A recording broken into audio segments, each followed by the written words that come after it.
डाइजेस्टनि मायथाइनि 2 मार्चआव बड'फा उपेन्द्रनाथ ब्रह्मनि दैदेननायावनो बेसेबांबा गिदिर गिलु बालु बड'लेण्डनि जि सोमावसारनाय हाबाफारि बे हाबाफारिखौ जागायजेननाय जादोंमोन आरो दिनै फैयै फैयै जोंनि सोमावसारनाया 32 बोसोर जाबाय। दिनै 32 बोसोराव जोङो माने फैबाय थानाय फैयै फैयै जोंजों लोगोसे आरोबाव NDP progressive NDP people joint action committee for Bodoland movement UPPL बर' थुनलाइ आफाद बर'नि माहारियारि आफाद गोबां आफादफ्रा दिनै ज' जानानै दिनै जों माने खौसे आन्दोलन खालामगासिनो दङ आरो दिनै भारत सरकारजोंबो पलिटिकल डायलगा जोंहा स्टार्ट जाबाय। बिथांमोनजों माने ट्राइपार्टाइट टगा जोंहा दिनै सोलिगासिनो दङ। थांनाय 2014 मायथाइयाव जोंनि आथिखालनि जि माने बीजेपी सरकार बिथांमोनाबो दुलाराय बर' फरायसा आफादनि नारसिननायावनो गावसोरनि इलेक्शन मेनिफेस्ट'बो सोखानानै होदोंमोन जे बर'फोरनि जि बड'लेण्ड इश्यू बे इश्यूखौ माने थाबैनो सल्भ खालामनाय जागोन, बड'लेण्डनि जेंनाखौ माने थाबैनो फोजोबनाय जागोन। नाथाय जोङो दिनै दुखुनांथाव बाथ्रा बिसोर रायजोफोर दिनै माने गुबुन गुबुन हारिफ्रा जेसेबांखिनि जोंखौ हेंथा खालामदों बेनि बांसिन हेंथा खालामग्रा जाबाय बर'नि माखासे राजखान्थिगिरि हाग्रामा महिलारि बिथांमोना मैयाबो खैराबारियाव बुंदों माने सासे बर'नि सासे एमपि बिश्वजित दैमारि बिपिएफनि एमपि रायजो सभानि एबसुखौसो बुंदों बिथांमोना जेलायनो एबसुखौ बर' रायजोआ माने बयकट खालामनांगौ आरो दा रायजोफोरनो जोङो सोंनो नागिरदों दुलाराय बर' फरायसा आफादनिफ्राय जोङो सोरखौ बयकट खालामनांगौ रायजोफोर सोर दिनै माने बड'लेण्डनि हेंथा बुंदों दा दिनै रायजोफ्रानो साननानै नाय दिनै माने बर'नि जाय माने राजखान्थि हां खालामनाय बिपिएफ बै बिपिएफनि दैदेनगिरिफोरासो दिनैहाय माने बर'फ्रा बड'लेण्ड बिनानै लाब गैया बर'फोरनि गेजेराव आईएएस आईपीएस अफिसार गैया बेबायदि बायदिसिना रोखोमनि नंबां जाबां खोथा बुंलाबायनानै जोंनि रायजो राजा बिथांमोना उल्टा फारसे सामलायनो नाजागासिनो दङ। दा दिनै जोङो रायजोफोरखौ सानदों जोंनि रायजो राजा बिथांमोना आइ आफा बिथांमोना जायफोरनो दिनै बड'लेण्ड नांगौ होननानै सानो जोङो बिपिएफ हान्जाखौ बर' समाजनिफ्राय जोङो बयकट खालामनो हागोन ना हाया रायजोफोर? बर' जातिनिफ्राय हाग्रामा महिलारिखौ बयकट खालामनो हागोन ना हाया? दिनै जोंखौ बीजेपी कांग्रेस गुबुन गुबुन राजनैतिक पार्टीफोरा माने जेसेबांखिनि हेंथा खालामदों बिनि बांसिन हेंथा खालामग्रा जाबाय बर'नि राजखान्थिगिरि बिथांमोना खालामदों। बिथांमोनानो दिनै 6टा हारिनो एसटी होनांगौ होननानै जबरदस्त खालामगासिनो दङ। दाखालि बावै चिरां जिल्लानि बिजनियाव नैबे 20 फेब्रुवारि खालि हाग्रामा महिलारिया बुंदों दायो पार्लियामेन्ट सेसना जोब्बायब्लाबो प्रेसिडेन्टनि अर्डिनेन्स लानानै भारत सरकारनि हादोरगिरिनि प्रेसिडेन्टनि अर्डिनेन्स लानानैब्लाबो आदिवासी राजबंशीफोरनो माने जेरैखि जाया मा होनांगौनो एसटी होनो थाखाय थिनदों। अब्ला जोंनि बर'फोरनि अबस्थाया मा जागोन? आसामाव थाखानाय ट्राइबेलफोरनि अबस्थाया मा जागोन? दिनै माने हाग्रामा महिलारि बिथाङा गावसोर दिनै गादियाव जिरायना थानानै राजखान्थि खालामनानै बर' फिसाफोरनि थाखाय बिथांमोना साननो सम गैया। बर' जाथिनि उनाव मा जागोन? 10 बोसोर 15 बोसोर उनाव मा जागोन? 30 बोसोरनि उनाव जोङो जाति हिसाबै थांनानै थानो हागोन ना हाया? बे बाथ्राफोरखौ दिनै हाग्रामा महिलारि बिथांमोना दिनै सानाखै आरो बिथांमोना केवल बिपिएफखौ बासायनो थाखाय गावसोरनि बिपिएफआ माने अराय सम थांनानै थाथों राजखान्थिनि गाज्रिखौ हमथानो थाखाय दिनै माने हाग्रामा महिलारि बिथांमोना बेबायदि नंबां जाबां खोथा होबाय थादों। दा बेनिखायनो दिनै जोंहा साननायनि सम फैबाय थारैनो बर' जातिनि थाखाय सोर खामानि मावमारगोन? बिथांमोना बेबायदि जानला मानला खोथा बुंलाबायनानै माने बर' रायजो राजाफोरखौ आसामनि माखासे हारिफोरखौ उल्टा फारसे सामलायनो थाखाय बिथांमोना नाजागासिनो दङ। बेयो जोंनि थाखाय बेसेबांबा दुखुनांथावना। दाखालि बावै 28 जानुवारि खालि बर'निनो मोनसे बिग्रायारि आफादनि आफादगिरि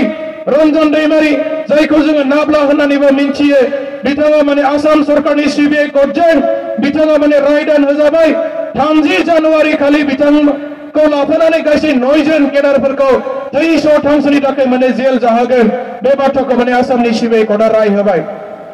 दा दिनै जोङो सोंथि सोंनो गोसो जायो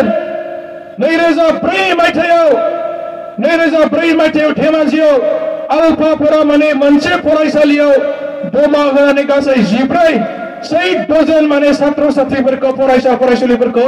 बुथारनाय जादोंमोन। दा दिनै जोङो कुइसन खालामदों आमी कुइसन करिब বিচাৰিছো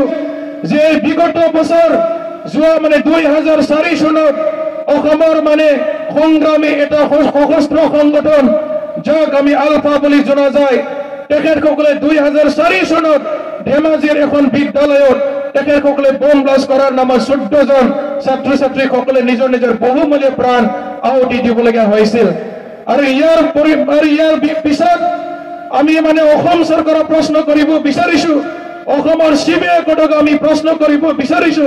যে আইন সকলৰ কাৰণে সমান হয় না নহয় না NDPৰ কাৰণে খুকিয়া আলফাৰ কাৰণে খুকিয়া নেকি আলফা সকলে বহুত মানে নিৰীলোক হত্যা কৰিছিল তাৰ কাৰণে আইন খুকিয়া হ'ব পাৰে নেকি ৰঞ্জন দৈমাৰী ডাঙৰীয়াক যোৱা মানে 30 তাৰিখ জানুৱাৰী কোদিনাখন মানে যাৱজ্জীৱন কাৰাদণ্ড অসম চৰকাৰৰ যি CBI কোৰ্ট তেখেতসকলে যাৱজ্জীৱন কাৰাদণ্ড ঘোষণা কৰিলে ইয়াৰ পিছত আমি নিখিল বৰা ছাত্ৰগণক প্ৰশ্ন কৰিছো যে অসমত আইনে মানে পৃথক পৃথক সংগঠনৰ কাৰণে বেলেগ বেলেগ সংগঠনৰ কাৰণে আইনৰ যি প্ৰক্ৰিয়া এটো সকলৰ কাৰণে বেলেগ বেলেগ ধৰণে হয় নেকি আমি প্ৰশ্ন কৰিছো যদি নহয় আমাৰ বৰৰ মানে NDPৰ ক্ষেত্ৰত আলফাৰ ক্ষেত্ৰত তেনেকৈ মানে খুকিয়া বিচাৰ খুকিয়া ৰায়দান আপোনালোকে কি যুক্তি দিলে আমি প্ৰশ্ন দাঙি ধৰিছো কেইদিনমান আগত হিন্দী ভাষী লোকক মানে আলফাৰ নেতৃত্বতে মানে গুলাই মৰা হৈছিল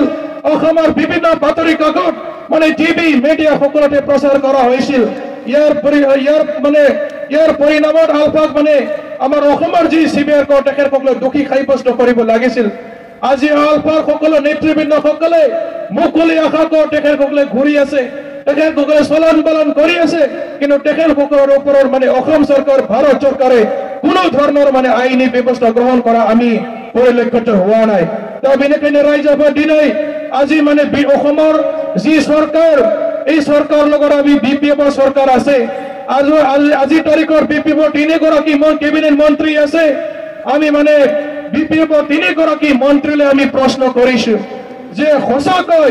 আপোনালোকৰ মগজুত আপোনালোকৰ বুকুত আপোনালোকৰ মনত বড়ো জাতিৰ মানে তেজ আছে না নাই আমি মানে BPF 3 গৰাকী মন্ত্ৰীলৈ আমি প্ৰশ্ন কৰিছো আৰু আপোনালোকে আজি তাৰিখত মানে আমাৰ অসম চৰকাৰ লগত যি মানে বিজেপি নেতৃত্বাধীন চৰকাৰ এই চৰকাৰ লগতে আপোনালোকৰ সহযোগত আজি মানে অসমৰ মানে বিজেপি চৰকাৰ গঠন হৈছে আপোনালোকে ক'ব লাগিছিল আপোনালোকে যদি সঁচাকৈ বড়ো জাতিক ভাল পায় অসমৰ 3 গৰাকী কেবিনেট মন্ত্ৰী আপোনালোকে অসম চৰকাৰত ক'ব লাগিছিল যে আপোনালোকে তেনে ধৰণৰ যদি মৃত্যুদণ্ড বিহে বা যাৱজ্জীৱন কাৰাদণ্ড ৰায় দিয়ে আমি মানে অসম চৰকাৰ আমি সহযোগ নকৰো আপোনালোকে অসম গণ পৰিষদৰ পৰা শিকক আজি অসম গণ পৰিষদে কিমান মানে নিজৰ জাতিক প্ৰেম কৰে তেখেতসকলে আজি অসমৰ স্বাৰ্থত AGPয়ে মানে কেইমাহমান আগত দিল্লীত গৈ পেলাই প্ৰেছ মিট কৰিছিল আৰু তেখেতসকলে ৱাৰ্নিং দিছে সকীয়াই দিছে যদি মানে অসমখন মানে 2016 চনৰ নাগৰিকত্ব বিধেয়ক আইন বলবৎ কৰি পেলাই যদি অসমীয়া জাতিক যদি ধ্বংস কৰে আমি কিন্তু বিজেপি চৰকাৰ আমি সহযোগ নকৰো কি বুলি মানে অতুল বৰা ডাঙৰীয়াই মানে দিল্লী চৰকাৰক হুকিয়াইছিল অসম চৰকাৰক হুকিয়াইছিল আৰু তেখেতসকলে মানে সহযোগী চৰকাৰৰ পৰা ওলাই আহিছিল আজি BPFৰ নেতাসকলৰ চৰিত্ৰ আপোনালোকে চাওক আজি BPFৰ নেতাসকলক আপোনালোকে চাওক তেখেতসকলে কি কৰি আছে আজি ৰঞ্জন দৈমাৰীৰ ক্ষেত্ৰত তেখেতসকলে এষাৰো মাত মাতা নাই তেখেতসকলে বড়ো জাতিৰ স্বাৰ্থত মানে 1 ইঞ্চি মানে কথা ক'বলৈ তেখেতসকলে আগবাঢ়ি নাহে নমৰা ৰাইজৰ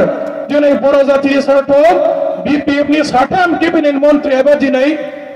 फंसेबो बाथ्रा बुङाखै दा दिनै बिथांमोना बर'नि हेंथा बर'नि एगेन्स्ट मावग्राया जाबाय BPF हान्जा दिनै BPFनि 7 मन्त्रीया बुङोमोनब्ला रन्जन दैमारी बिथांखौ लाफानानै गासै माने 9 जन केडारखौ दिनै 300 माने आसाम सरकारि CBI कोर्टआ जेल जाहोनो हानाय नङामोन बिथांमोनखौ माने फांसि होनानै केदिन मानसिखौ बुंनाय जादोंमोन दिनै बेबायदि खालामनो हानाय नङामोन दिनै हाग्रामा महिलारि माने BPFनि केबिनेट मिनिस्टार रिहन दैमारी प्रमिला रानी ब्रह्म चन्दन ब्रह्म बिथांमोना दिनै फंसेबो खोथा बुङाखै दा दिनै रायजोफ्रा साननानै नाय बिथांमोना माने थारैनो बर' जातिखौ मोजां मोनमारोना मोनमारा बिथांमोना जुदि बर'खौ अनोमोनब्ला दिनै माने ST होथारनांगौ होननानै बुंनाय नङामोन दिनै रन्जन दैमारी बिथांखौ कायदा कौशल बाहायनानै दिनै माने जेलाव सोनानै दोननाय नङामोन मानोना दिनै रन्जन दैमारी बिथाङा दिनै भारत सरकारजों सिजफायार खालामखांनायनि उनाव अलरेडि माने शान्तिनि थाखाय आलोचना खालामगासिनो दङ मोनसे आलोचना खालामबाय थाखानाय सावरायबाय थाखानाय मोनसे आफादनि दैदेनगिरिखौहाय बोरै माने जेलाव सोनानै दोननो हायो दिनै माने बर'नि मिनिस्टार थासान्दियाव बेयो माने जोबोद साननो गोनां बाथ्रा सन्देह खालामनो गोनां बाथ्रा दा बेनिखायनो बर'नि मोनफ्रोमबो गामि गामि आलोचना जानांगौ दिनै माने उदालगुरियाव बिपिएफआ रायजोफोरखौ होबथानो थाखाय थगायनो थाखाय कारेन्टनि बाल्ब रानदों जोबोद लासिंसिं बाथ्रा रायजोफोर कारेन्टनि बाल्बा सोरनि बिपिएफनि नामा बियो इलेक्ट्रिसिटी बोर्डआ रानदों मैयाबा आम्बागाव आन्सलिकआ रानदों बेखौ कारेन्टनि इलेक्ट्रिसिटी डिपार्टमेन्टनिफ्राय फैनाय कारेन्टनि बाल्ब थरबा बिपिएफआ कारेन्टनि बिलनि इन्डास्ट्रि गैया बिपिएफआ कारेन्टनि बिल दिहुनाखै बे कारेन्टनि बिलआ माने सरकारनिफ्राय फैखानाय बिपिएफनि नङा बियो दिनै माने बे आन्दोलननि हाबाफारियाव बाहागो लाजानो गिनानै बिथांमोना दिनै कारेन्टनि माने बाल्ब रानबाय थादों दिनै माने टंलायावबो खैराब डिमाकुसियावबो मिटिं खालामनानै खोनादों बायदिसिना जायगायाव बिथांमोना मिटिं खालामदों रायजोफोरखौ गिनानै कायदा कौशल बाहायनानै बोरैहाय होबथानो हायो बे बाथ्राखौ दिनै बिपिएफआ नाजागासिनो दङ किन्तु गासैबो बुस्थुआ मोनसे एक्सपायरि डेट थायो रायजोफोर गासैबो जिनिसा मोनसे एक्सपायरि डेट थायो आरो दिनै बर' जाथियाव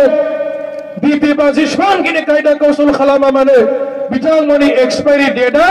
लासै लासै खमायबोबाय रायजोफोर खमायदोंना खमायाखै खमायबाय नङा होमबा मोनफ्रोमबो जिनिसा मोनफा एक्सपायरि डेट थायो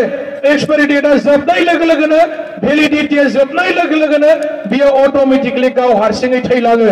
बिपिएफ पार्टिया दिनै एक्सपायरि डेट जोबनाय मोनसे पलिटिकल पार्टी बे पार्टीखौ दिनै बर' रायजो राजाया बिखा बिख्लोजों गोमानानै लानाय नंलिया बिथांमोना दिनै बर' जाथियाव गोबां बार फोथाय खेबस' खालामबाय दिनै माने आइजोफोरखौ लानानै राजखान्थि खालामनो नागिरो खुन्दुं रानफ्लायो मुसारि रानफ्लायो खुन्दुङा सोरनि खुन्दुङा जाबाय ससियेल वेलफेयार डिपार्टमेन्टनि जिनिस बे आठुवा मुसारिया सोरनि बियो माने एनएचएमआ हरनाय WHO world health organisation malaria डिपार्टमेन्टआ राननाय बेबायदि आठुवाफोरखौ दिनै बिपिएफनि एमएलए एमसिएलएफ्रा बै डिपार्टमेन्टफोरनि अफिसारफोरखौ धमकी होनानै लाना फैनानै गावसोर रानफैयो रायजो राजाफोरखौ बेंग्रा खालामनो नाजायो थगायनो नाजायो दिनै बर' जाथियाव बिपिएफ थाब्लाबो रायजो राजा बिथांमोना खुन्दुंखौ मोनबाय थाखागोन आठुवाखौ मोनबाय थाखागोन मुसारिखौ मोनबाय थाखागोन दा दिनै जोंनि माखासे आइजोफोरखौ लानानै सेल्फ हेल्प फेडारेशन ग्रुपफोरखौ लानानै बिथांमोना माने बेबायदि राजखान्थि गेलेनो नागिरो दा बेनिखायनो जोङो रायजो राजाफोर मोनसे बाथ्राखौ थि खालामना लानांगोन फैबाय थानाय 2019 मायथाइनि एमपि इलेक्सन फैगासिनो दङ एप्रिल दानाव बिनि उनाव बिटिसि इलेक्सन जागोन आरो बिनि उनाव माने एमएलए इलेक्सन जागोन मोनफ्रोमबो इलेक्सनाव रायजो राजाया जुदि गोसो जायोबा बिपिएफखौ माने लाथिख' खालामनो हायो मोनफ्रोमबो जायगायाव माने हारि होनो हायो फेजेन होनो हायो दिनै रायजो राजा नोंथांमोनानो पावार दङ जोङो दुलाराय बर' फरायसा आफादा बुंबाल' जानाय नङा रायजो राजा नोंथांमोनाबो गोसो जानांगोन मानोना आङो बे साननैसो गोबां गामि गामि हाबनानै रायजोफोरजों रायलायदों गोबां जायगायाव कन्टिनिउ मिटिं खालामदों आङो गोबां आइजोफोरखौ खावलायनानै फैदों नोंथांमोना बेबायदि खालामबाय थायोबा नोङो बुरैनानै थैब्लाबो नोंनि गथ'आ बुरैलांबाबो बोरायलांब्लाबो किन्तु बड'लेण्डआ जाफुंनाय नङा मानो नोंथांमोना जुदि जुगे माने बेबायदि बिपिएफनो भट होबाय थायोबा 200-300 बर'फ्रा माने बड'लेण्ड मोननाय नङा रायजोफोर मानोना पलिटिकेल पावारखौ बिसोर लाबाय थागोन दिल्लीयाव थांनानै दिसपुराव थांनानै बेबायदि माने राजखान्थि गेलेबाय थागोन दा दिनै बर'फ्रा बेनिखायनो जिहेतु जोंनि दाबिया मोनसे पलिटिकेल दाबि जोंनि इस्युआ मोनसे पलिटिकेल इस्यु बड'लेण्ड दाबिया मोनसे पलिटिकेल रिलेटेड इस्यु दा बेनिखायनो जोंनि साफ्रोमबो सेंग्रा सिख्ला लाइमोन बोराय बुरै लेखा रोङै साख्रि मावै आबाद मावग्रा मोनफ्रोमबो थाखोनि मानसिफ्रा दिनै जोङो पलिटिकेल मोनसे कनसियासनेस राजखान्थियाव जोङो दिनै सांग्रां जानांसिगोन आरो दिनै गामि गामि अर्गेनाइजेसन होगोन बे बिपिएफआ दिनै बर'फोरनो माने बड'लेण्ड जानायनि आसोल हेंथा खालामग्रा जाबाय बिपिएफ हान्जा राजबंशीफोर दिनै माने एसटि होनांगौ होनना बुंनाया जाबाय दिनै माने बिपिएफ हान्जा दिनै जोङो सिनायनायनि सम जाबाय रायजोफोर मानोना बिथांमोना राजबंशीफोरनो जुदि एसटि होनाय जायोबा बर'फोरा भबिष्यताव स्कुलाव कलेजाव इउनिभार्सिटियाव इन्जिनियार फरायनो डक्टर फरायनो बायदिसिना जायगाफ्राव कम्पिटिटिभ एग्जामफ्राव स्टेटनि साकरि सेन्ट्रेलनि साकरि जोंनि माने जाखांफुबाय थानाय उन्दै लाइमोन माने गथ'फोरा बेबायदि खौसे जादों बर'नि गासैबो आफादा खौसे जानानै सावरायदों जे फैबाय थानाय समाव बर'फ्रा बयबो फकदिनि बिदाय आरो नोगोरारि सोदांनाय आयेनजों बेखौ दिनै हेंथा होदों दिनै नैबे सिबिलखौ जोङो हेंथा होदों बेयो दिनै बर' जातिखौ ध्वंस खालामनाय मोनसे माने बिल दा दिनै बर' रायजो राजाफोर गोबां माने एनडिटिभि एबसुनि दिनै गोबां मानसिफ्रा माने रोजा बर' सेंग्रा सिख्लाफ्रा माने दिनै मुंख्लं जालांबाय एनडिटिभि एबसु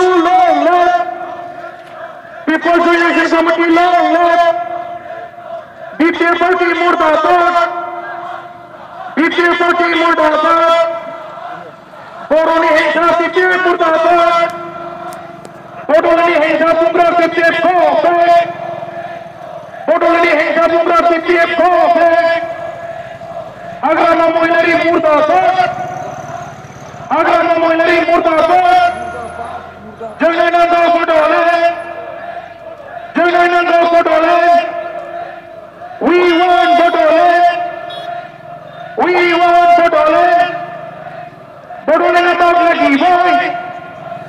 Bodole na tawag lagi boy Jai Borohari Jai Borohari Jai Bodoleni Jai Bodoleni